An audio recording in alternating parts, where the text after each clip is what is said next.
नमस्कार, आप देख रहे हैं न्यूज़ वन इंडिया। मैं हूं आपके साथ पंकज यादव। करते हैं शुरुआत जहां पर उषा अर्घ के साथ में हुआ छठ पूजा का समापन। छठ महापर्व के चौथे दिन हुआ है समापन। देश भर में धूमधाम से मनाया गया। छठ अव्रती करेंगे इस दौरान निर्जला व्रत का पारण। इतना ही नहीं, आपको बता दें कि उषा अर्घ के साथ में छठ पूजा का समापन हुआ।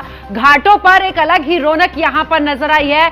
छठ महापर्व को लेकर व्रतियों ने इस दौरान 36 घंटे का निर्जला व्रत रखा है और भगवान भास्कर के दर्शन यानी कि भगवान सूर्य के जब दर्शन हुए हैं उसके बाद व्रतियों ने अपना जो व्रत है वो पूरा किया है। भगवान भास्कर को जो कुछ उनके सूप में रखा था वो समर्पित किया है और साथ ही यहां पर 5 बार परिक्रमा लगाकर भगवान भास्कर की पूजा की है और छठ माई से इस दौरान तमाम जो उनकी मनोकामनाएं थी उनको लेकर भी व्रतियों में एक अलग ही आस्था नजर आई है। और ऐसे में आपको बता दें कि 4 दिन का ये महापर्व यानी कि नहाए खाए के साथ में शुरू हुआ, जिसके बाद अगले दिन खरना और उसके बाद डूबते हुए सूर्य को अर्घ दिया गया। और साथ ही क्योंकि अब आखिर आज चौथा दिन रहा है तो उगते हुए सूर्य को यहां पर अर्घ दिया, उसके बाद जाकर चौथे दिन व्रत का समापन हुआ। तो छठ महापर्व की छठा उत्तर प्रदेश या आसपास के राज्यों में ही नहीं, अगर हम विदेशों की बात करें तो वहां पर भी छठ महापर्व की छठा नजर आती है। और ऐसे में लोग विदेशों में भी इस पर्व को मनाते हैं और कहा जाता है कि जो सच्चे मन से माई छठी का इस दौरान पूरे तरीके से ध्यान लगाता है तो छठ माई उसकी सभी मनोकामनाएं पूरी करती हैं। यह भी कहा जाता है कि देखिए, अगर जितना व्रत रखने पर इतना पुण्य मिलता है उतना ही पुण्य माँ छठी का इस दौरान अगर प्रसाद को ग्रहण कर लिया जाता है तो उसका भी पुण्य मिलता है। और इसीलिए लोग सामने से जाकर व्रती से छठी माई का जो प्रसाद है उसको सामने से लेते हैं। और ऐसे में उषा अर्घ के साथ छठ पूजा का समापन हुआ है। तमाम तस्वीरें हमने अपने दर्शकों को दिखाई, चाहे लखनऊ की हो, गोरखपुर की हो, दिल्ली की हो या फिर अलग अलग जगह की तस्वीरें। देश भर में अलग अलग जगह की तस्वीरें सामने आई जहां पर की व्रतियां नजर आई हैं। और सुबह से ही 4 बजे से पहले से ही घाटों पर वो भीड़ नजर आई, वो रौनक नजर आई। प्रशासन की बात करें, पुख्ता इंतजाम नजर आए, जहां पर स्क्रीन भी लगाई गई, ड्रोन कैमरे से नजर रखी गई, किसी भी तरीके की कोई घटना ना घटे। और दूसरा, अगर उत्तर प्रदेश की खास करके बात करें तो मुख्यमंत्री योगी आदित्यनाथ ने भी इससे पहले निर्देश दिए थे कि स्वच्छता का विशेष ध्यान रखा जाए, व्रतियों को किसी भी तरीके की कोई भी परेशानी ना हो, इसका खासा ख्याल रखा जाए और प्रशासन से भी मुस्तैद रहने के लिए कहा गया है। तस्वीरें भी हम अपनी टीवी स्क्रीन पर अपने दर्शकों को दिखा रहे हैं। देखिए, ये तस्वीरें जिस समय पर भगवान भास्कर ने दर्शन दिए और इस दौरान व्रतियों ने यहां पर अपना पूजा पाठ जो है संपन्न की। व्रतियां ही नहीं, परिवार के लोग भी उनके साथ में मौजूद रहे और जल में इस दौरान 2 से 3 घंटे व्रतियां जल में खड़े होकर भगवान भास्कर के इस दौरान पूरे तरीके से इंतजार करती नजर आई। और जब भगवान भास्कर ने दर्शन दिए उसके बाद ये व्रत पूरा हुआ। कहा जाता है कि प्रकृति का ये व्रत है और ऐसे में क्योंकि अक्सर हम दूसरे त्योहारों में देखते हैं कि प्रतिमाओं के इस दौरान जो तस्वीरें होती हैं उनकी पूजा की जाती है, लेकिन एक छठ व्रत जिसमें कि हर तरीके के फल जुटाए जाते हैं और इस दौरान अनाज से ही व्रत का जो प्रसाद है वो बनाया जाता है, जिसको ठेकुआ कहा जाता है। और इसी के साथ क्योंकि अभी फसल की शुरुआत होगी तो ऐसे में हर एक फसल के हर एक चीज वहां पर रखी जाती है जो कि भगवान भास्कर को, जो कि प्रकृति का सबसे बड़ा स्वरूप है, उनको समर्पित किया जाता है। तो समर्पित करने के बाद आखिरकार अब जो है वो छठ पूजा का समापन हो चुका है। अब व्रतियां अपने अपने घर इस दौरान जा रही हैं और जो कि जाकर अपना व्रत खोलेंगी। और आपको बता दें कि इस दौरान लगातार हमने देखा है कि किस तरीके से जल में खड़ी नजर आई हैं व्रतियां। देखिए, उषा अर्घ के साथ में यानी कि सुबह जब अर्घ दिया जाता है उसको उषा अर्घ कहा जाता है और उसके बाद ही ये इस व्रत का, इस छठ महापर्व का समापन हुआ है। 36 घंटे, वो 36 घंटे जबकि जो व्रतियां होती हैं वो निर्जल रहती हैं, पानी की एक बूंद भी उनके गले में नहीं जाती। और ऐसे में आपको बता दें कि पूरी आस्था के साथ आपके मन में विचार भी इस किसी भी तरीके के नकारात्मक नहीं आने चाहिए, इसका भी विशेष ध्यान रखा जाता है और पूरी आस्था के साथ ये पर्व मनाया गया है। अब व्रती अपना जो निर्जला व्रत है उसका पारण करेंगे और साथ ही बता दें कि परिवार के लोग भी इस दौरान व्रतियों के साथ घाटों पर नजर आए। घाटों पर भीड़ इस कदर थी, आपको हमने तस्वीरें भी दिखाई, ऐसा लग रहा था मानो यहां पर मेला लगा हुआ है। लाखों की संख्या में लोग पहुंचे, व्रतियां ही नहीं, कुछ लोग इस दौरान इस छठ महापर्व को देखने के लिए भी काफी उत्साहित नजर आए।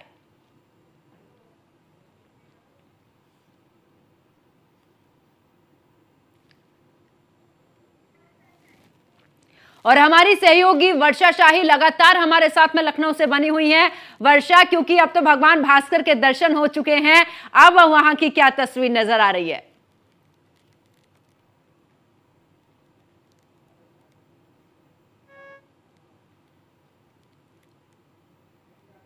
तो फिर से जुड़ने की कोशिश करेंगे अपनी सहयोगी वर्षा से, और आपको बता दें कि देखिए अब व्रती जो हैं वो निर्जला व्रत का पारण करेंगे। छठ के पहले दिन नहाय खाए की परंपरा है और नहाय खाए के साथ ये व्रत शुरू होता है। श्रद्धालु की अगर बात करें तो नदी तालाब में स्नान करते हैं, उसके बाद ये व्रत शुरू होता है। भात, चना दाल और लौकी का प्रसाद बनता है। इतना नहीं, आपको ये भी बता दें कि इस दौरान कद्दू भात प्रसाद आत्मा के शुद्धि के लिए इस दौरान रहता है, और खाना बिल्कुल यानी कि प्याज लहसुन का इसमें इस्तेमाल नहीं होता है, और प्रसाद बड़ी ही शुद्धता के साथ में बनाया जाता है मिट्टी के चूल्हे पर। कहा जाता है कि अगर आप मिट्टी के चूल्हे पर प्रसाद बनाते हैं छठी माई का, तो वो और भी अच्छा होता है। जहां पर भोजन पहले से ही बनता है वहां पर प्रसाद नहीं बनता, तो स्वच्छता के साथ में हर एक छोटी छोटी चीज का बड़ा ही ख्याल रखा जाता है। छठ से जुड़े कई ऐसे नियम हैं जिनका की पालन करना होता है। और देखिए दूसरे दिन, क्योंकि हमने नहाय खाए से शुरू होता है व्रत, तो खरना कहते हैं, और खरना में भी इस दौरान प्रसाद बनता है। और जब उसके बाद तीसरा दिन होता है, तीसरे दिन डूबते हुए सूर्य को यानी कि घाट पर जाते हैं जहां पर पूजा होती है, वहीं पर ही डूबते हुए सूर्य को भी अर्घ दिया जाता है। उसके बाद आपको बता दें कि अगले दिन सुबह से ही व्रती घाटों पर पहुंचती हैं, जो कि आज की हमने तस्वीर भी आपको दिखाई कि किस तरीके से घाटों पर व्रती पहुंची, और घाटों पर पहुंचने के बाद उस जल में खड़ी रही 2 से 3 घंटे, यानी कि कोई 4 बजे से कोई 3 बजे से, जो कि भगवान सूर्यदेव की उपासना करती नजर आई। और ऐसे में आखिरकार उनका व्रत भी सफल हुआ जब भगवान भास्कर ने दर्शन दिया। हालांकि तस्वीरें थोड़ी थोड़ी देर के बाद आई, क्योंकि मौसम बदल रहा है, कोहरा भी इस दौरान, तो कुछ जगह से थोड़ी देर के बाद में भगवान भास्कर के दर्शन जरूर हुए।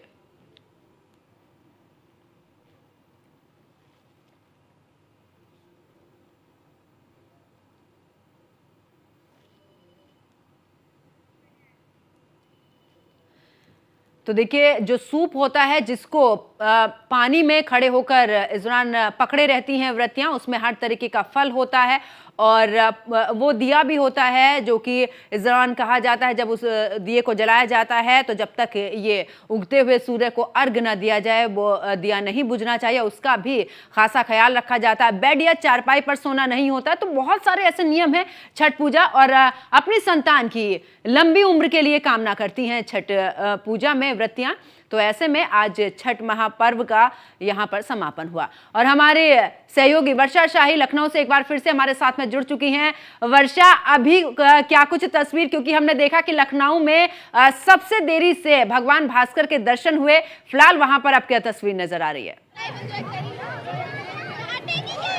देखिए भगवान भास्कर ने सबसे देरी से राजधानी लखनऊ में दर्शन दिए हैं अपने, और सबसे पहले दर्शकों को दिखाएंगे कि भगवान सूर्य किस तरीके से अपने किरणें बिखेर रहे हैं। लोग यहाँ पर अर्घ दे रहे हैं। अर्घ देने के साथ साथ अब देखिए भीड़ यहाँ से धीरे धीरे खत्म होने लगी है, क्योंकि लोगों का अर्घ देना शुरू हो चुका है। अर्घ देने के साथ साथ जो लोगों ने अर्घ दे दिया है वो अब यहाँ से निकल रही हैं, और लोग अब प्रसाद का वितरण करेंगे, और प्रसाद के वितरण के साथ ही साथ ये व्रत का समापन हो। देखिए किस तरीके से इस व्रत का जो पूर्ण संचालन है वो किया जाता है। 4 दिन का व्रत कितने महत्वपूर्ण तरीके से रहा जाता है। इस व्रत में किस तरीके से लोग अर्घ देते हैं वो भी दृश्य देखिए कि किस तरीके से लोग अर्घ दे रहे हैं, कितना महत्वपूर्ण ये अर्घ है। और इस अर्घ में लोग छठी मैया के नारे जयकारे लगा रहे हैं, क्योंकि छठी मैया की वजह से उनके जीवन में सुख समृद्धि शांति मिलती है। तो जाहिर सी बात है छठ मैया की कृपा बहुत ज्यादा होती है। छठ मैया की कृपा ऐसे भी कि देखिए कि बड़े तो बड़े, छोटे तो छोटे, हर कोई रहता है, और हर कोई छठी मैया की कृपा अपने जीवन में पाना चाहता है। ये छोटी छोटी बच्चियां हैं जो काफी देर से मेरे साथ पानी में खड़ी हैं। आपका नाम क्या है? प्रांजलि। आपको छठी मैया के बारे में कुछ पता है? नहीं, आपको क्या? मेरा नाम संस्कृति है। आपको छठी मैया के बारे में कुछ पता है? हाँ, क्या पता है? हम छठी मैया का त्यौहार इसलिए मनाते हैं क्योंकि हमें अपनी जीवन संस्कृति को साथ रखना चाहिए। अच्छा, देखिए बड़ी छोटी छोटी बच्चियां हैं और कितना इन्हें हर चीज पता है, क्योंकि देखिए घर में जो चीज परंपरागत तरीके से मनाई जाती है उसमें हर वो ज्ञान दिया जाता है अपने बच्चों को कि आखिर कैसे मनाया जाए, कैसे क्या किया जाए। हमारे साथ और लोग भी हैं। आपने व्रत रखा है? हाँ, व्रत रखा है। कितने साल से रह रही है? हम 23 साल से रह रहे हैं। 23 साल से? तो इंतजार खत्म हो गया? इंतजार खत्म। अब जब तक रहे जे है सास तब तक तो करेंगे ही व्रत। अब मन्नत मांगे हैं, मन्नत पूरी हो जाएगी तो अगले साल कोसी भरेंगे छठ मैया की कृपा से। कोसी भरने की बड़ी रीति रिवाज होती है। जब आपका कोई व्रत पूरा होता है, कुछ मांग मनोकामना पूर्ण होती है, तो आप व्रत रहते हैं और उसके साथ साथ कोसी भरते हैं। किसी साल आपने कोसी भरा है? हाँ, भरा है। 2, 4, 5 साल भरा है। 5 बार। 5 बार मतलब 5 बार पूरी हो चुकी है मन्नत। और इस बार और मन्नत मांगे हैं, अगली बार मन्नत पूरी हो जाए तो कोसी भर देंगी छठ मैया की कृपा से। अच्छा, आप भी अपनी बीवी के साथ उतना ही संघर्ष कर रहे हैं? बिल्कुल बिल्कुल, इनका सहयोग पूरा किया जाता है इस व्रत में। जैसे ये रहती हैं बहुत काफ़ी, तब मतलब हम लोग बहुत मतलब साफ सफाई से और बहुत मतलब मेहनत करके ये व्रत मनाया जाता है। इस व्रत में इतना मतलब शक्ति है कि अगर दिल से कोई भी मनोकामना मांगनी है पूर्ण हो जाती है। देखिए बिल्कुल, छठी मैया की कृपा ऐसी है कि दिल से आप कोई भी मनोकामना मांगे वो पूर्ण हो जाती है। अच्छा, क्योंकि छठी मैया का व्रत है, बिना छठ का व्रत गीतों के बिना अधूरा है। हाँ, बस 2 लाइन गाएंगे छठ मैया की। पूरी जहिया दिलवा के ललसा तो जलसा कराइब हो। पूरी जहिया दिलवा के ललसा तो जलसा कराइब हो। जय हो छठी मैया। छठी मैया। और देखिए बिल्कुल, छठी मैया के गीतों से ही छठी मैया को भी जाना जाता है। और जिस तरीके से देखिए आपको भीड़ यहाँ कम होती हुई नजर आ रही होगी और लोग प्रसाद लेने के लिए अब लोगों के पास जा रहे हैं, क्योंकि छठी मैया का प्रसाद काफी महत्वपूर्ण होता है और इस प्रसाद से ही आपके जीवन में सुख समृद्धि शांति मिलती है, आपको रोगों से निवारण मिलता है। तो जाहिर सी बात है लोग प्रसाद के लिए जा रहे हैं। लोगों ने जिन्होंने व्रत रखा है वो यहाँ इस नदी में स्नान भी कर रहे हैं। स्नान करने के साथ ही साथ सूर्य को अर्घ दिया जा रहा है और अर्घ देने के साथ ही साथ अब इस व्रत का समापन हो चुका है। व्रत का समापन होने के बाद ही अब लोग अपने घरों की तरफ बढ़ेंगे और भीड़ भी कम होने लगी है। और जो लोग यहाँ पर मौजूद हैं उनसे भी बात करेंगे। आपने स्नान भी कर लिया, अर्घ भी दे दिया, क्या कहेंगे? अब देंगे। आप देने जा रहे हैं? हाँ, आप देने जा रहे हैं। ये हम लोग का 4 दिन का पर्व होता है। आज हम लोग अर्घ देते हैं यहाँ पे नहा करके, पहले डुबकी लगाते हैं उसके बाद ही अर्घ देते हैं। हाँ, तो भीड़ बहुत थी इस वजह से थोड़ा रुक के अर्घ देंगे। तो अर्घ ही देने की बात हो रही है। कितने साल से रह रही हैं? मैं 26 साल से रह रही हूँ। 26 साल से। तो आइए, पूरा परिवार है आपका? बिल्कुल वर्षा, अभी वापस लौटेंगे आपके पास में। इस दौरान अपने दर्शकों को तस्वीरें भी दिखा दें। देखिए सुबह से ही व्रतिया किस तरीके से इस दौरान जल में नजर आई हैं और यहाँ पर बड़ी ही मनमोहक की तस्वीर देखिए किस तरीके से यहाँ पर पहुंची हैं महिलाएं और जिस तरीके से जिसको जहाँ पर सुविधा नजर आई, चाहे वो तालाब है या फिर जिस तरीके से हमने देखा है कि सोसाइटी में लोग रहते हैं, नहीं जा पाते हैं, नदियों के किनारे दूर दराज में रहते हैं, ऐसे लोगों को सोसाइटी में ही जो स्विमिंग पूल हैं उनमें भी व्यवस्थाएं बनाई गई हैं। और ये तस्वीरें भी हम आपको दिखा रहे हैं। देखिए इसी तरीके की तस्वीर और जहां पर ये मनमोहक तस्वीर सामने आई है कि व्रतियां जो हैं सुबह 4 बजे से पहले ही पहुंची और ऐसे में भगवान भास्कर के दर्शन के लिए यहां पर इंतजार करती नजर आई हैं। और अब ये देखिए ये तस्वीर बड़ी ही मनमोहक और किस तरीके से साज सजावट भी यहां पर की गई है। और ये लगभग 4 बजे के आसपास की तस्वीर जब भगवान भास्कर को लेकर यहाँ पर पूजा अर्चना की तैयारी शुरू की जा रही है। और हमारी सहयोगी वर्षा हमारे साथ में लगातार बनी हुई हैं। वर्षा, क्योंकि अब तो व्रत तो खुल जाएगा, ऐसे में भगवान भास्कर को भी धीरे धीरे अर्घ दिया जा रहा है क्योंकि भीड़ ज्यादा है। लेकिन अगर बात करें, क्योंकि अब हम अगर देखें तो आगे व्रत को, क्योंकि 36 घंटे का यह व्रत होता है और उस 36 घंटे में जब आप पानी की एक बूंद भी ग्रहण नहीं करते, ऐसे में जब व्रत खोला जाता है तो उस दौरान क्या कुछ इस दौरान हमने बताने की कोशिश करें कि किस तरीके से व्रत खोला जाता है ताकि कोई समस्या ना हो व्रतियों को।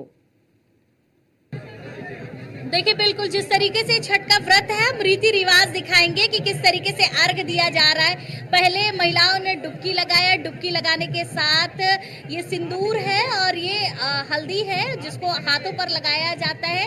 हाथों पे लगाने के साथ ही साथ अर्घ देने की जो रीति रिवाज है वो शुरू होती है, क्योंकि राजधानी लखनऊ में लाखों की संख्या में इस घाट पर भीड़ है, तो जाहिर सी बात है लोग एक कर आ रहे हैं अर्घ देने के लिए, क्योंकि भगवान भास्कर निकल चुके हैं और उनके निकलने के साथ ही साथ अर्घ देने की जो रीति है वो पूर्ण की जा रही है। देखिए ये जिस रीति से इस पूरे अर्घ को दिया जाता है वो किया जा रहा है। अपने आंचल को आगे रखा जा रहा है, सिंदूर लगाया जा रहा है। सिंदूर लगाने के साथ ही साथ ये अर्घ दिया जाएगा, क्योंकि यही रीति रिवाज है छठ माता की। और छठ माता से दोनों हाथ आगे रखकर ही ये पूजा की जाती है, क्योंकि जिस तरीके से ये पूरा छठ का व्रत है इसमें लोग माता रानी से 4 दिन की जिस व्रत को रहते हैं, इसमें माता रानी की पूजा अर्चना के साथ साथ एक रीति रिवाज का भी महत्व है। देखिए लोग रीति रिवाज को ही अपनाते हैं, लोग पुरखों से ये रीति रिवाज लेकर आते हैं और वहाँ से ये चीजें चलती आती हैं। ये महिलाएं उन्हीं रीति रिवाज से आगे बढ़ रही है। भास्कर जी को अब आप लोग अर्घ देने जा रही हैं। हाँ, अब हम लोग अपना सूप मंगाएंगे, सूप को रख करके उसके बाद अर्घ देंगे। सूप आता है जिसमें सूप में सारा फल फूल ठेकुआ से भरा रहता है हम लोगों का, उसी को रख करके फिर हम लोग अर्घ देते हैं। अच्छा, क्योंकि ये जो सिंदूर लगाया जाता है इसका कितना महत्व है? इसका ही तो सब महत्व है, इसके बिना तो सब अधूरा है। इसलिए हमारे यहाँ इसको शुभ माना जाता है। हम हिंदू मैथोलॉजी को मानते हैं। हिंदू मैथोलॉजी में तो सिंदूर, हल्दी, या इसको आयपन कहते हैं, जो कि चावल के आटे से और हल्दी से मिलके बना होता है। इस पीले आयपन को लगाने के बाद फिर सिंदूर लगाते हैं। उसके बाद फिर हम लोग इस पर सूप रखेंगे। सूप रखने के बाद मेरे घर के जितने भी बच्चे हैं, जो भी बड़े बुजुर्ग हैं, सब अर्घ देते हैं। फिर अर्घ देने के बाद हम लोग का समापन होता है। अच्छा, क्योंकि देखिए मैं एक चीज दिखाना चाहूंगी कि सिंघोरा जरूर आता है इस व्रत में। जो महिलाएं रहती हैं वो सिंघोरा लेकर आती हैं, सिंघोरे से ही सिंदूर लगाया जाता है। सिंघोरा हम बहुत कम ही व्रतों में निकालते हैं। छठ में सिंघोरे का, चूंकि हम लोग बिहार से हैं, पूर्वांचल में हमारे यहाँ सिंदूरा का बहुत महत्व होता है। जो भी सुहाग से संबंधित या पुत्र से संबंधित व्रत होता है उसमें सिंदूरे का बहुत मान होता है, क्योंकि पुत्र को भी आधा वो माना जाता है, पति की तरह माना जाता है, तो सिंदूरे का बहुत महत्व होता है। अच्छा, क्योंकि छठ का व्रत है, बिना गीतों के अधूरा है, तो कोई गीत जरूर सुना दीजिए। सुना देंगे। बहुत अच्छा तो नहीं गाते हैं, लेकिन थोड़ा बहुत तो गा लेते हैं। कोपी कोपी बोलेली छठिया माता, सुनिए सेवक लोग, मोरा घाटे दुबियानी कसी गईलो, मकड़ी बसेरा ले ले, मकड़ी बसेरा ले ले, विनती से बोले ले तानिष्क बाबू, विनती से बोले ली टुमसुआ बेटी, सुनिए तू माता रौरा घाटे दुबिया छिलाई देवो, मकड़ी उड़ासी देवो, दूध वे। देखिए और कितना मधुर गीत, और इन गीतों के जरिए माता जी को याद किया जा रहा है। इनका सूप भी आ गया है। सूप देखिए कि कितना सुंदर तरीके से सजाया जाता है, ठेकुआ रखा जाता है। ठेकुआ रखने के साथ साथ सभी फल मौजूद होते हैं इसमें। तो कितना महत्व है इस छठ व्रत का, और छठ व्रत में किस तरीके से लोग इस सूप के जरिए अर्घ देते हैं। और अर्घ देने के साथ ही साथ जो दीपक जलाया जाता है वो भी जलता रहता है। और क्योंकि इस व्रत में जितना महत्व है उसके साथ ही साथ इस अर्घ का भी महत्व है। देखिए आपको ये देखने को मिल रहा होगा, ये तस्वीरें कितनी मनमोहक हैं जो अर्घ दी जाती है।